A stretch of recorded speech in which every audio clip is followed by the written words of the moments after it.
Hello అత్తమ్మ గారు. చెప్పండి అల్లుడు గారు. సహారా ఎడారి దాటగానే పెద్ద సముద్రం అడ్డం వచ్చింది. కానీ మీ అల్లుడు తక్కువోడు కాదు.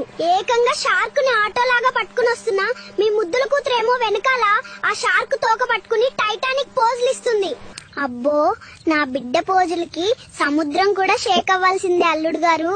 సరే కాని రావడానికి ఇంకా ఎన్ని రోజులు పడుతుంది అల్లుడు గారు? మీరు వచ్చేసరికి ఇక్కడ కోడికూర ఉడికి ఉడికి గిన్నెలో ఎముకలు మాత్రమే మిగిలాయి. మీ కోడికూర తగలయ్యా అత్తమ్మ గారు. దీనికి స్టీరింగ్ లేదు, బ్రేకులు లేదు. మళ్ళీ నన్ను తీసుకెళ్లి ఏ చైనాలో పడేస్తుందో తెలీదు. అయ్యో, దానికి అంత కంగారు పడతారెందుకు అల్లుడు గారు? దాని లెఫ్ట్ సైడ్ ముక్కు గట్టిగా లాగి లెఫ్ట్ టర్న్ తీసుకోండి. సైలెంట్ గా వచ్చి ఊరి చెరువులో వచ్చి ఆగుతావు. ఏంటి లెఫ్ట్ టర్న్ తీసుకోవాలా అత్తమ్మ గారు? ఇదేమన్నా యాక్టివా బండి కాదు, అమాంతం మింగేసే రాక్షస చాప. మీరు ఒక పని చేయండి, ఆ చాప నోరు తెరిచినప్పుడు మీ తలకాయ దాని నోట్లో పెట్టి లోపల ఎమర్జెన్సీ బ్రేక్ ఏమన్నా ఉందేమో వెతికి నొక్కండి, వెంటనే ఆగిపోతుంది.